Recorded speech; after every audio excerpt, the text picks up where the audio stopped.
وعلى آل إبراهيم إنك حميد مجيد اللهم بارك على محمد وعلى آل محمد كما باركت على إبراهيم وعلى آل إبراهيم إنك حميد مجيد صلى الله على خير خلقه وسلم.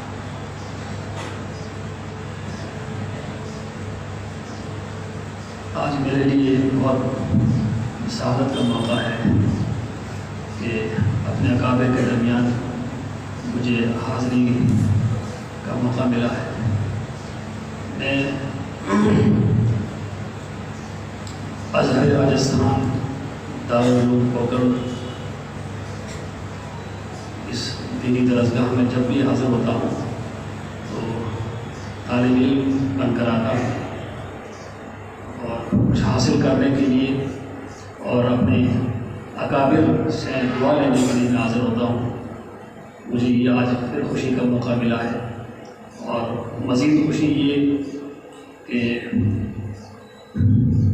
اس عظیم الشان ادارے کے محترم حضرت شیخ الحدیث کئی اداروں کے کئی مکاتب اور مدارس کے سربراہ اور ذمہ دار حضرت مولانا عمرہ کے لیے تشریف لے جا رہے ہیں اور یہ بڑا اہم موقع ہے دعا لینے کا.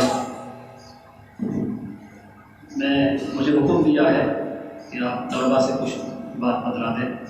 مجھے اپنے بڑوں کے درمیان بولتے ہوئے جھجک محسوس ہوتی ہے اور حضرت موجود ہیں یہاں پر. میں ان کے ہوتے بولوں یہ مناسب زیادہ نہیں لگتا ہے. بڑوں کے حکم کی تعمیل کرتے ہوئے میں اپنے عزیز ساتھیوں سے طلباء سے یہ درخواست کروں گا کہ امتحانات کا یہ زمانہ ہے جہاں محنت کر رہے ہیں. محنت کے ساتھ ساتھ رجوع اللہ ہے, اللہ سے خوب مانگیں اور پھر آپ کو جب فرصت ملے تو اپنے اساتذہ کے سے ربط اور ان کی دعائیں اور خدمت کے ساتھ ساتھ حضرت سے اصلاحی تعلق قائم رکھیں. الحمدللہ اس وقت پورا راجستھان یہاں تک کہ میرا اپنا گاؤں عوام میں سے ہزاروں لاکھوں کی تعداد میں لوگ مستفید ہو رہے ہیں. تو آپ کے گھر کے اندر ہمارے یہاں خود موجود ہیں. باہر کی دنیا سب فیاضیاب ہو رہی ہے تو جو بڑے طلباء ہیں جو سمجھدار ہیں ان کے لیے بہت ہی سعادت اور خوش نصیبی کا بڑا قیمتی موقع ہے کہ حضرت سے اپنا اصلاحی رابطہ اور تعلق قائم کر کے اپنے ترقی کی منزلیں طے کریں. میں اس وقت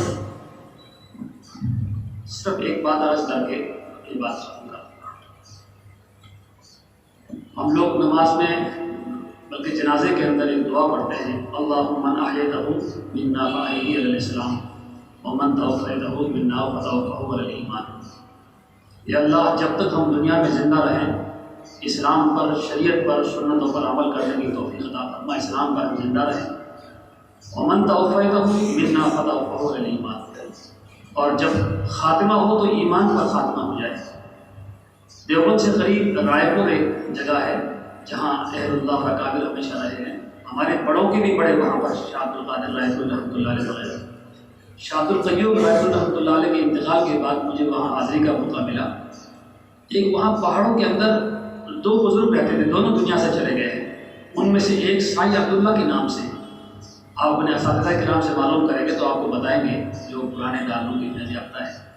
بڑے عجیب و غریب, انہوں نے کشف ان پر ہوتا تھا بہت زیادہ اور مجذوب قسم کے عجیب اللہ والی شخصیت. تو ان کی بہت ساری کرامات, بہت ساری مکاشفات سنے.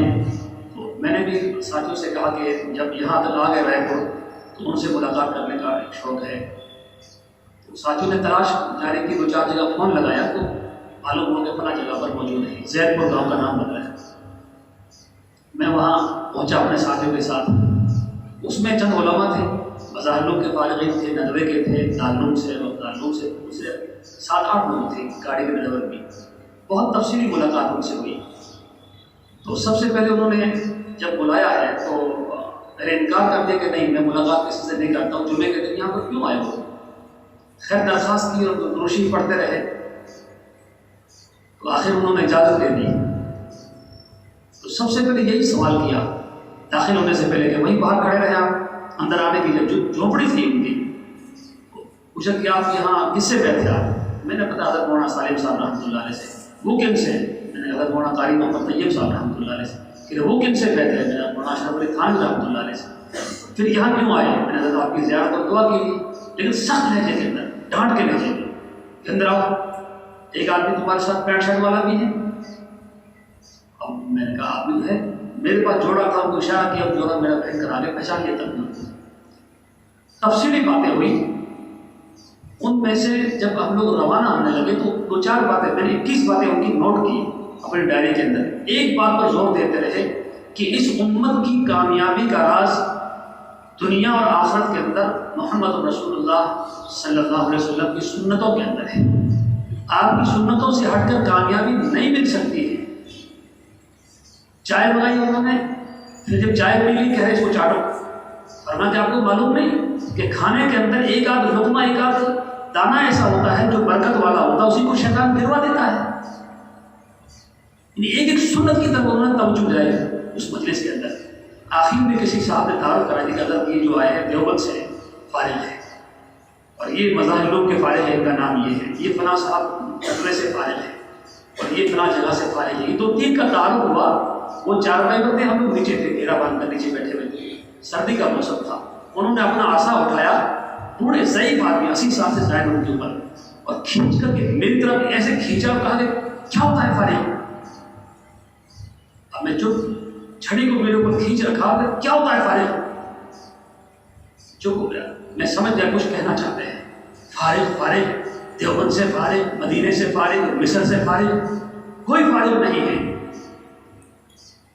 جب تک ایمان پر خاتمہ نہ ہو کوئی فارغ نہیں ہے۔ رونگٹے کھڑے ہو گئے کہ کوئی فارغ نہیں جب تک کہ ایمان پر خاتمہ نہ ہو۔ خیر انہوں نے اس مجلس کے اندر اسی کی طرف توجہ دلائی کہ ہمیں جب تک کہ اچھے اعمال نہیں کریں گے اور ہمارے اعمال نہیں بنیں گے ایمان کو مضبوط کرنے والے، تب تک بات نہیں بنے گی۔ حضرت مولانا قاری طیب صاحب رحمۃ اللہ علیہ کی ایک نصیحت، ایک بات عرض کر کے، قاری طیب صاحب رحمۃ اللہ علیہ نے اپنے واعظ میں ارشاد فرمایا کہ حضرت مولانا رشید احمد گنگوہی رحمۃ اللہ علیہ کی مجلس کے اندر ایک ملا نظام الدین افغانی تھے۔ ملا نظام الدین افغانی نے ایک مرتبہ حضرت مولانا رشید احمد گنگوہی رحمۃ اللہ علیہ سے درخواست کی کہ حضرت میں کچھ پریشان ہو گیا ہوں، میرا ایک سوال ہے، مسئلہ ہے، الجھ گیا ہے، بہت بے چین اور بے قرار ہوں، کیا مسئلہ ہے؟ کہنے لگے حضرت وہ کتاب میں جو میں نے سنا اور پڑھا کہ جب ایمان والا اچھی طرح سے وضو کرتا ہے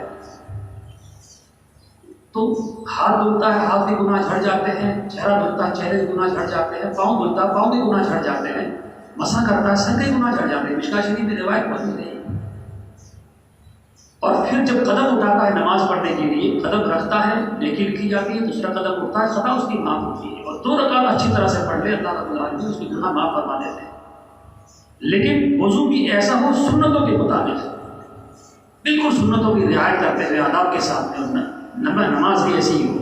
حضرت مجھے الحمدللہ اللہ نے توفیق دی، میں نے وضو بھی ایسا ہی کیا اور نماز بھی میں نے ایسے ہی پڑھی الحمدللہ۔